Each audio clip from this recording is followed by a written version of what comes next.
بسم الله الرحمن الرحيم. الحمد لله، الصلاة والسلام على رسول الله وعلى آله وصحبه ومن والاه، أما بعد، فأعوذ بالله من الشيطان الرجيم. أحسب الناس أن يتركوا أن يقولوا آمنا وهم لا يفتنون. لائق التکریم سامعین مکرم، اللہ ذو الجلال ہم سب کے خالق و مالک اور رازق ہیں. وہی ذات قادر مطلق ہے. اس کا احسان عظیم ہے جس نے ہماری رشد و ہدایت کے لیے کائنات کی سب سے اعلیٰ ہستی محمد رسول اللہ صلی اللہ علیہ وآلہ وسلم کو ہادی اور مرشد بنا کے بھیجا. جن لوگوں نے اس ہستی کے رفاقت کو پسند کیا، ان کی صحبت کو اپنی زندگی کا سب سے بڑا سعادت مندی کا ایک روپ بنایا، اللہ تعالیٰ نے رہتی دنیا تک ان لوگوں کو نمونہ بھی بنایا اور آئیڈیل بھی بنایا جن کو صحابہ کہتے ہیں. جن اصولوں کی روشنی میں رسول اللہ صلی اللہ علیہ وسلم نے ان صحابہ کرام کی تربیت کی تھی، ان اصولوں میں سے ایک اصول یہ تھا کہ وہ لوگ فتنوں سے اپنے آپ کو دور رکھا کرتے تھے. فتنوں کے دور میں سلف صالحین کا منہج کیا ہے، اس کے متعلق چند باتیں پیش کرنے سے پہلے یہ جاننا ضروری ہے کہ فتنہ کس کو کہتے ہیں اور فتنہ کیسے پیدا ہوتا ہے، اس کے اسباب کیا ہیں، اور پھر جب فتنہ سامنے آئے تو وہ لوگ جن کو اللہ ذو جلال نے معرفت اور دانش عطا کی ہوتی ہے، ان کا تعامل اور تصرف کیسا ہونا چاہیے. عربی زبان میں فتنہ آزمائش کے معنی میں ہے، امتحان کے معنی میں ہے، اختلاف رائے، رسوائی اور اسی طرح گمراہی کے معنی میں استعمال ہوا ہے. جب بھی فتنہ پیدا ہوتا ہے تو یہ حقیقت میں ایک مسلمان کے ایمان کا امتحان ہوتا ہے، آزمائش ہوتی ہے. اور کتنے ہی لوگ رسوائی کے راستے کو اختیار کر لیتے ہیں اور کتنے ہی لوگ اچھے بھلے دیندار گمراہیوں کی طرف نکل جاتے. اس لیے امام جرجانی رحمۃ اللہ علیہ فرمایا کرتے تھے، الفتنہ ما تبین بها حال الانسان من الخیر والشر. فتنے کے وقت انسان کا پتہ چلتا ہے کہ اس کے اندر خیر ہے یا شر ہے. اور مناوی کہا کرتے تھے، البلیہ التي تظہر الامور الباطنہ. یہ کیسی آزمائش کا نام ہے، انسان کے ظاہر اور باطن سے کوئی بھی واقف نہیں ہوتا، لیکن جب فتنہ سامنے آتا ہے تب انسان کے ظاہر کے ساتھ ساتھ اس کے باطن سے واقفیت بھی ملتی ہے کہ اس کے دل کی زندگی اور اس کے دل کے ارمان اور اس کے دل کے اندر اللہ کی محبت اور اللہ کے رسول کی محبت، صحابہ اور قرآن و اسلام کی محبت اور دنیا کی محبت کا تناسب کیا ہے. اور اسی لیے سعید بن جبیر رحمہ اللہ رحمۃ واسعہ جب ایک راہب نے ان سے ملاقات کی تو بول کے کہنے لگا، یا سعید فی الفتنہ تبین من یعبد اللہ ممن یعبد الطاغوت. جب فتنہ روئے زمین پہ ظہور پذیر ہوتا ہے اس وقت پتہ چلتا ہے کہ اللہ کی عبادت کون کرتا ہے اور طاغوت کے پیچھے کون چلتا ہے. جب یہ بات واضح ہوئی کہ فتنہ ایک آزمائش ہے تو رسول اللہ صلی اللہ علیہ وآلہ وسلم نے ان آزمائشوں کا تذکرہ کرتے ہوئے فرمایا تھا، تعرض الفتن علی القلوب کالحصیر عودا عودا. لوگوں دل پہ فتنے اس طرح براجمان ہونے لگیں گے جس طرح کسی چٹائی پر گرد پڑتی ہے اور بڑھتی ہے اور بڑھتی جاتی ہے۔ حالت کیا ہوتی ہے؟ فمن اشربها نکتت فیہ نکتۃ سوداء، جس دل کے اندر محبت آ جائے ان فتنوں کی یا اس کی حفاظت نہ کر پائے تو ایک سیاہ نقطہ لگ جاتا ہے، حتیٰ کہ پورے کا پورا دل سیاہ ہو جاتا ہے۔ ومن انکرها، اور جو فتنوں کا انکار کرتا ہے، نکتت فیہ نکتۃ بیضاء، اس کے دل میں سفید نقطہ لگ جاتا ہے۔ صحیح مسلم کی روایت مزید بتاتی ہے حتی تصیر علی قلبین، تو انسانیت کے اندر دو قسم کے دل ہوتے ہیں، اور دو قسم کے دل کون سے ہوتے ہیں؟ علی ابیض کالصفا لا تضره فتنہ ما دامت السماوات والارض، ایسا دل جو فتنوں سے دور ہوتا ہے وہ اس قدر صاف اور شفاف کہ دنیا کا کوئی فتنہ اس سے اثر انداز نہیں ہوتا جب وہ اللہ کی محبت سے لبریز ہوتا ہے۔ والآخر اسود مربادا کالکوز مجخیا، اور دوسرا دل جو دنیا کی محبت سے لبریز ہوتا ہے وہ سیاہ ہوتا ہے اور الٹا گھڑے کی مانند، نہ اس کے اندر سے غلاظت نکلتی ہے اور نہ ہی کوئی اچھائی اس میں داخل ہوتی۔ رسول اللہ صلی اللہ علیہ وسلم نے فرمایا دنیا میں اس قدر فتنے آئیں گے قیامت کے نزدیک کہ ایک مومن یہ کہے گا ہذہ مہلکتی، میں اس میں مارا گیا، ثم تجیء الفتنہ، پھر ایک اور فتنہ آئے گا، پھر کہے گا ہذہ مہلکتی، میں اس میں ہلاک ہو گیا۔ ینسی تالیہا ماضیہا، ہر نیا آنے والا فتنہ پہلے کو بھلا دے گا۔ ثم تنکشف، پھر وہ بھی فتنہ ختم ہو جائے گا۔ ثم تجیء الفتنہ ویقول المؤمن ہذہ وہذہ، جیسے جیسے فتنوں کی تعداد بڑھتی جائے گی خوفناک کیفیت میں اضافہ ہوتا جائے گا، اور مومنوں کو اپنے ایمان کے لالے پڑے ہوں گے کہیں یہ ضائع نہ ہو جائے، اور یہی سوچ رہے ہوں گے شاید کہ اس فتنے میں میری ہلاکت ہو جائے۔ لیکن رسول اللہ صلی اللہ علیہ وآلہ وسلم نے فرمایا فتنے اسی طرح بڑھتے جائیں گے۔ اور صحیح مسلم اور بخاری کی روایت تو اس پر بھی ایک اور اضافہ کرتی ہے۔ اشرف النبی صلی اللہ علیہ وسلم علی اطب من اعظام المدینہ، آپ نے مدینے کے ٹیلوں پر نظر ڈالی اور آپ نے صحابہ کرام سے ایک سوال کیا، وَهَلْ تَرَوْنَ مَا أَرَى، کیا تم دیکھ رہے ہو جو میں دیکھ رہا ہوں؟ پھر صحابہ کرام کو رسول اللہ صلی اللہ علیہ وسلم نے فرمایا انی ارى مواقع الفتن، انی ارى مواقع الفتن خلال بیوتکم کمواقع القطر، تمہارے گھروں پہ اس طرح فتنے مجھے گرتے نظر آ رہے ہیں جس طرح بارش کے قطرے گرتے ہیں۔ بارش کے قطروں کی کوئی تعداد بیان نہیں کر سکتا، اس کا کوئی عدد شمار نہیں کر سکتا۔ اسی طرح قیامت کے دن، قیامت کے آنے سے پہلے پہلے زمین کے اندر اس قدر لا تعداد فتنے ہوں گے۔ رسول اللہ صلی اللہ علیہ وآلہ وسلم نے ان لا تعداد فتنوں کے بعد ایک بات یہ بھی سمجھائی، اثنان یکرہہما ابن آدم، آدم دو چیزوں کو پسند نہیں کرتا، یعنی آدم کی اولاد، لیکن دونوں چیزوں پر اگر غور کرے، یکرہ الموت، وہ موت کو پسند نہیں کرتا، والموت خیر للمؤمن من الفتنہ،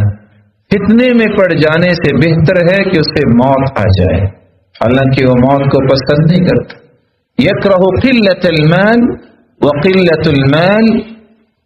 وہ پسند نہیں کرتا کہ میرا مال تھوڑا ہو، وقلت المال، اور تھوڑا مال اقل للحساب، اس کا حساب بھی تو تھوڑا ہوگا۔ اگر اس حقیقت کو پہچان لے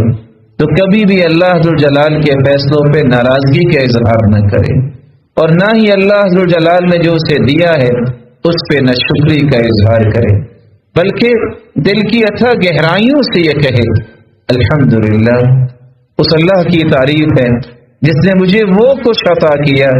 شاید کہ جس کا میں مستحق بھی نہیں۔ رسول اللہ صلی اللہ علیہ وآلہ وسلم نے فرمایا یہ فتنے اس قدر ہوں گے کہ حالت یہاں تک پہنچے گی، یصبح الرجل مؤمنا ویمسی کافرا، صبح کے وقت ایک شخص مسلمان ہوگا، شام ہوگی تو کافر ہو چکا ہوگا، ویمسی مؤمنا ویصبح کافرا، رات کو ایک شخص مسلمان ہوگا، صبح اٹھے گا کافر ہو چکا ہوگا۔ سبب کیا ہے؟ یبیع دینہ بعرض من الدنیا، اپنے دین کو، اپنے ایمان کو دنیا کے چند ٹکوں کے بدلے بیچ ڈالے۔ رسول اللہ صلی اللہ علیہ وآلہ وسلم نے یہ بات سنا کر صحابہ کرام کو یہ حقیقت آشکارا کر دی کہ فتنہ جب آتا ہے تو انسان بسا اوقات کفر کی حدیں بھی پھلانگ جاتا ہے، اس لیے اللہ ذو جلال سے ہر وقت فتنوں سے محفوظ رہنے کی دعائیں کرنی چاہیے۔ رسول اکرم صلی اللہ علیہ وآلہ وسلم کا دین ہمیں یہ بھی بتاتا ہے کہ فتنوں کی اسباب کیا ہیں، فتنے پیدا کیسے ہوتے ہیں۔ امام ابن القیم رحمۃ اللہ علیہ فتنوں کے متعلق لکھتے ہیں بنیادی طور پہ فتنے اس کے دو اسباب ہوتے ہیں، شبہات کا فتنہ، شہوات کا فتنہ۔ شبہ جس انسان کے دل میں آ جائے وہ بھی فتنے کا شکار ہو جاتا ہے، شہوت کا غلبہ جس انسان پر ہو جائے وہ بھی فتنے کا شکار ہو جاتا ہے، اپنے رب سے ٹوٹ جاتا ہے۔ شبہات کا فتنہ کب انسان کو اپنے شکنجے میں لیتا ہے، شبہات دل میں کیسے پیدا ہوتے ہیں، اس کی تین بنیادی وجہ ہیں۔ شبہات اس شخص کے دل میں آتے ہیں جس شخص کی زندگی دلائل پر قائم نہیں، کسی حقیقت پر قائم نہیں، گمان پہ زندگی گزارنے والا، ہر اڑتی آواز پہ لبیک کہنے والا، ہر لائی لگ انسان بغیر کسی تحقیق اور تمہیز سے کسی بات کو قبول کر لینے والا، وہ ہمیشہ شبہات کا شکار ہوتا ہے۔ وہ ایسا انسان جس کے سامنے کوئی دلیل قرآن و سنت کی نہیں ہوتی، ایک وقت آتا ہے نعوذ باللہ وہ اللہ کے بارے میں بھی شبہ کا شکار ہو جاتا، رسول کے بارے میں بھی، قرآن اور اسلام کے بارے میں بھی، اور اللہ ذو جلال کی نازل کردہ آیات کے بارے میں بھی شبہ کا شکار ہو جاتا ہے۔ لیکن اگر انسان یتبعون الا الظن وما تهوى الانفس، اس سے اپنے آپ کی جان چھڑا لے، وہ ظن اور گمان کے پیچھے نہ جائے، دلائل پہ اپنی زندگی کی بنیاد رکھے، اور دلائل اللہ ذو جلال کے فرامین کو کہتے ہیں، دلائل رسول اللہ صلی اللہ علیہ وسلم کے فرامین اور اعمال کا نام ہے۔ جب تک یہ دونوں دلائل کی سرپرستی وہ قبول نہیں کرتا، جب تک وہ اللہ اور اس کے رسول کے فرامین کو اپنی زندگی کا ایک حقیقی موٹو نہیں بناتا، وہ کبھی شبہات کے فتنے سے محفوظ نہیں ہو۔ کوئی بھی بات، یہ تو قرآن و حدیث اور رسول اور اللہ ذو جلال کے بارے میں بات ہے، آپ زندگی کے عام رویے میں بھی دیکھیں، ایک نہیں 99% لوگ گمان کی بیماری میں لگے ہیں، اور اس گمان کی وجہ سے اپنے دین کو ذبح کر رہے ہیں۔ اس نے اصل میں یہ کہا ہوگا، اس نے یہ کیا ہوگا، اس نے یہ اس طرح سوچا ہوگا، نہ اس کو پتا، نہ اس کے فرشتوں کو پتا، اور نہ ہی اس کے دل میں کبھی خیال آیا ہوگا۔ اس کا گمان، یہ بدگمانی کرنے والا انسان صرف اور صرف شریعت کے بارے میں شک نہیں کرتا، بلکہ اسے اپنی زندگی میں بھی شک ہونا شروع ہو جاتا ہے۔ اس لیے یاد رکھیے گا، بد زبان اور بدگمان دنیا جہان کا بے چین انسان ہے، نہ اسے زندگی میں کبھی چین آیا ہے، نہ کسی کو چین لینے دیتا ہے۔ اللہ تعالیٰ سے ہر وقت بدگمانی سے اور بد زبانی سے اپنی حفاظت کی دعائیں کیا کر۔ اور علماء نے لکھا ہے مثبت سوچ اور منفی سوچ، اس کے دو درجے جو ہیں، اللہ ذو جلال کی عطا ہے کسی کو مثبت سوچ عطا کر دے، یہ دائیں طرف کی سوچ مثبت سوچ ہے، اگر ایک انسان سوچتا ہی منفی سوچ ہے تو اس نے لیفٹ سائڈ کا اپنا حصہ ایکٹیو کیا ہوا ہے اور اس کو ڈیڈ کر بیٹھا ہے، اس کو سوچ آتی نہیں اچھی، تو سمجھ لیں جھوٹ بولتا ہے 1 مرتبہ جھوٹ لکھا گیا، گالی دیتا ہے 1 گناہ لکھا گیا، غیبت کرتا ہے 2-4 گناہ لکھا گیا، لیکن بدگمان ہونے والا، وہم کا شکار ہونے والا، توہمات کا شکار ہونے والا، اس نے اپنا یہ مثبت فیز ڈیڈ کر لیا اور منفی فیز جو ہے ایکٹیو کر لیا۔ 24 گھنٹے وہ اللہ کے بارے میں، رسول کے بارے میں، اسلام کے بارے میں، دین کے بارے میں، مسلمانوں کے بارے میں، جب وہ شک کا شکار ہوتا ہے، بدگمان ہوتا ہے، تو 24 گھنٹے کا گنہگار بنتا ہے۔ یہ اتنا بڑا فتنہ ہے کہ آج بھائی بھائی کے ساتھ نظر نہیں آتا، ماں بیٹا اکٹھے نظر نہیں آتے، مسلمان مسلمان کے ساتھ کھڑا نظر نہیں آتا۔ یہ وہ بدگمانی ہے جو مسلمان سے شروع ہو کر ایک نہ ایک دن شریعت سے بھی انسان کو بدگمان کر دیتی۔ رسول اللہ صلی اللہ علیہ وآلہ وسلم کا دین ہمیں بتاتا ہے شبہات کا شکار وہ انسان ہوتا ہے جو انسان گمان پہ بنیاد رکھتا ہے، اور دوسرا اس کا سبب یہ ہے کہ اس کے پاس صحیح علم نہیں ہوتا۔ صحیح علم وہ ہے جس کو اللہ نے وحی کے ذریعے اتارا، صحیح علم وہ ہے جس کو اللہ ذو جلال نے اپنے تقرب کا باعث بنایا، صحیح علم وہ ہے جس کو قرآن کہتے ہیں، جس کو حدیث کہتے ہیں۔ جو قرآن و سنت کے علاوہ کسی اور کی بات کو بھی اسی درجے کی بات سمجھتا ہے، کسی اور کی منطق اور فلسفے کو قرآن و سنت کا درجہ دے دیتا ہے، یہ کبھی شبہات سے نہیں بچ سکتا۔ کچھ لوگوں کے پاس یہ خالص علم نہیں ہوتا، اور کچھ لوگوں کے پاس یہ علم تو ہوتا ہے، اخلاص نہیں ہوتا، اور کچھ لوگوں کے پاس علم تو ہوتا ہے لیکن وہ چھپا لیتے ہیں۔ ان الذين يكتمون ما انزلنا من البينات والهدى من بعد ما بيناه للناس في الكتاب اولئك يلعنهم الله ويلعنهم اللاعنون۔ علم ہوتا ہے لیکن وہ صرف اور صرف اپنے آپ کو محفوظ کرنے کے لیے،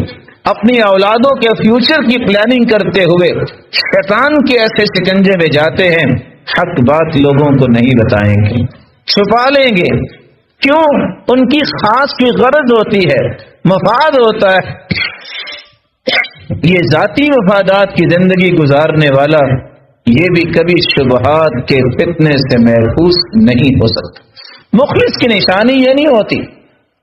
کہ یہ غرض پوری ہوگی تو میرا کام ختم ہو گیا، اس کا کام زندگی کی آخری سانس تک رہتا ہے، اس کو اس سے غرض نہیں ہوتی کہ میرا مطلب پورا ہوا ہے یا نہیں، اس کا مطلب اصل میں یہ ہے میں نے اللہ کی رضا لینی ہے۔ اس لیے شبہات کے فتنے میں پڑنے والا وہ انسان ہے جو انسان گمان پہ اپنی زندگی گزارتا ہے، اور دوسرا وہ انسان ہے جس کے پاس صحیح علم نہیں ہے، اور صحیح علم ہونے کے بعد چھپا لیتا ہے، ریا اس کے اندر اخلاص نہیں ہے۔ ایک چوتھی قسم کے لوگ بھی شبہات کا شکار ہوتے ہیں جن کے بارے میں رسول اللہ صلی اللہ علیہ وسلم نے فرمایا یکون فی آخر الزمان دجالون کذابون یأتونکم من الاحادیث ما لم تسمعوا انتم ولا آباؤکم فإیاکم وإیاہم لا یضلونکم ولا یفتنونکم۔ لوگوں ایک وقت آئے گا ایسے دجال زمین پر آئیں گے، ایسے جھوٹے انسان آئیں گے، ایسے دجل اور فریب دنیا کے سامنے رکھیں گے، ایسی ایسی کہانیاں، ایسے ایسے قصے جو آج بھی سننے کو ملتے ہیں۔ حقیقت یہ ہے صحابہ کو کہا نہ آپ نے سنی ہے آج تک، نہ تمہارے باپ دادا نے یہ باتیں سنی ہوگی، اس لیے ان لوگوں سے بچ کے رہنا اور ان کے بیان کردہ ان جھوٹوں اور فریبوں سے بچ کے رہنا، کہیں تمہیں گمراہ نہ کر دیں، کہیں تمہیں فتنے میں نہ ڈال دیں۔ تو وہ علم جس کو اللہ نے وحی بنا کے بھیجا ہے، قرآن کو چھوڑ کر، حدیث کو چھوڑ کر اگر قصے کہانیوں کے پیچھے انسان لگ جائے شبہات کا شکار ہو جاتے۔ یہی تو وجہ ہے کہ عمر بن خطاب رضی اللہ تعالیٰ نے کوڑوں کا حکم دیا تھا ان لوگوں کو جو ویسے ہی کتاب پڑھ رہے تھے وقت گزارنے کے لیے، کہا اللہ کی کتاب کی موجودگی میں تمہیں جرت کیسے ہوئی ہے کہ تم کسی اور کتاب کو ہاتھ لگاؤ؟ تمہاری رشت و ہدایت کے لیے اللہ نے دستور بنایا ہے، آئین بنایا ہے، جس کا ایک ایک آرٹیکل، جس کی ایک ایک سکھ تمہاری زندگی کے 10 اور 20 کارنرز کو روشن کر دیتی ہے۔ اس قرآن کو چھوڑ کر کسی اور کتاب کو پکڑنے والا اگر کوڑے کھائے گا تو اس دین کو چھوڑ کر جو قرآن و سنت کا نام ہے کسی اور دین کو اختیار کرے گا تو اس کا کیا حال ہو؟ شبہات کے فتنے میں جانے والا تیسرا انسان بھی ہوتا ہے، جس طرح گمان کی زندگی گزارنے والا، جس طرح علم سے محروم انسان جو ہے شبہات کی طرف چلا جاتا ہے، اسی طرح وہ انسان بھی شبہات کے فتنے میں پڑ جاتا ہے جس شخص کے اندر جہالت عام ہوتی ہے، اس قدر کہ اس کو یہ بھی پتا نہیں ہے کہ میں نے زندگی میں کرنا کیا ہے، اس کو یہ بھی پتا نہیں ہے کہ زندگی کے اس زاویے میں اللہ کے رسول کی تعلیمات کیا ہے۔ رسول اللہ صلی اللہ علیہ وسلم نے ایک ایک بات کھول کھول کے بیان کی۔ ان شبہات کے فتنوں سے بچتے ہوئے دوسرا فتنہ ہے شہوات کا فتنہ۔ شہوت اشتہا سے ہے، دل جس بات کو چاہتا ہے اس کو شریعت پر مقدم کر دینا، من چاہت جو ہے، من کی چاہت جو اس کو شریعت پر مقدم کر دینا۔ قرآن کچھ کہتا ہے، حدیث کچھ کہتی ہے، لیکن وہ کہتا ہے کہ نہیں، میری خواہش یہ ہے۔ شہوتوں کے فتنے میں اگر انسان آتا ہے تو وہ جو خواہش کے نفس کا غلام ہوتا ہے۔ اللہ تعالیٰ نے اس لیے فرمایا ہے اَفَرَأَيْتَ مَنِ اتَّخَذَ إِلَٰهَهُ هَوَاهُ وَأَضَلَّهُ اللَّهُ عَلَىٰ عِلْمٍ، کیا خیال ہے اس شخص کے بارے میں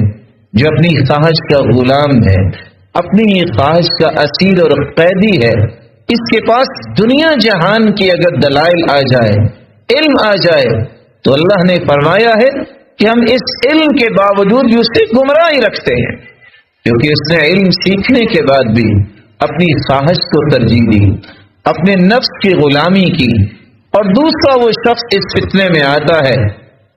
شہوت کے فتنے میں، جس کے اندر حرص ہوتی ہے۔ وہ حرص بسا اوقات مال کی ہوتی ہے۔ ان لکل امت فتنہ وفتنۃ امتی المال، ہر امت کا فتنہ تھا، میری امت کا سب سے بڑا فتنہ مال ہے۔ یہ فتنہ کبھی انسان کے اندر طمع پیدا کرتا ہے، لالچی انسان بنتا ہے، کرسی کا لالچ، عہدے کا لالچ، یہ ایسے برے لالچ ہے، یہ ایسی بھوک ہے جس کے اندر آ جائے مرتے دم تک یہ ختم نہیں ہوتی اگر سچی توبہ نہ کرے۔ اس لیے سلف کہا کرتے تھے انسان ایک پورا دن بھوکا رہ سکتا ہے، روزہ رکھتا ہے، پیٹ کی بھوک برداشت کر لیتا ہے، بلکہ ایک دن اور ایک رات بھی بھوکا رہ سکتا ہے، پیٹ کی بھوک برداشت کر لیتا ہے۔ لیکن جس انسان کے اندر طمع آ جائے، لالچ آ جائے، نشئی بن جائے وہ کسی عہدے کا،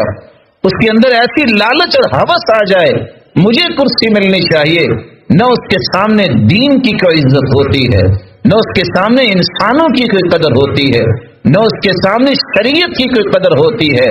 وہ ایسی بھوک ہے، مر تو جاتا ہے لیکن اس کی بھوک ختم نہیں ہوتی۔ شہوت کے فتنے میں جب انسان پڑتا ہے تو تب ہی پڑتا ہے جب وہ خواہش نفس کا غلام بننے کے ساتھ ساتھ سخت حریص ہوتا ہے۔ رسول اللہ صلی اللہ علیہ وسلم نے اس لیے فرمایا فی آخر الزمان رجال، لوگوں زمانے کے آخر میں ایسے لوگ دیکھو گے یختلون بالدنیا، یختلون الدنیا بالدین، وہ دین اور دنیا کو آپس میں مکس کر بیٹھیں گے۔ کس انداز سے؟ وہ دیکھیں گے لوگ کیا چاہتے ہیں، ہمیں تو وہی کچھ کرنا ہے، انہیں کبھی یہ خیال نہیں آئے گا کہ خالق کیا کہتا ہے، خالق کی مرضی کیا ہے۔ پھر آپ نے ان کی نشانیاں بیان کی، یلبسون جلود الضأن للناس، لوگوں کے سامنے پارسا بننے کے لیے وہ کھالیں پہنیں گے، سادہ لباس اس لیے کہ لوگ کہیں بہت متقی ہے، لیکن حالت کیا ہوگی؟ قلوبہم قلوب الذئاب، ان کے دل بھیڑیوں جیسے ہوں گے، وَأَلْسِنَتْهُمْ أَحْلَى مِنَ السُّكَّرِ، اور بسا اوقات گفتگو بھی ایسی کریں گے کہ وہ مٹھاس سے بھی زیادہ میٹھی، لیکن چونکہ ان کا دین اور دنیا مکس ہو چکا ہوگا، رسول اللہ صلی اللہ علیہ وسلم نے فرمایا، اللہ عز و جلال فرماتے ہیں ابھی یغترون، کیا میرے ساتھ وہ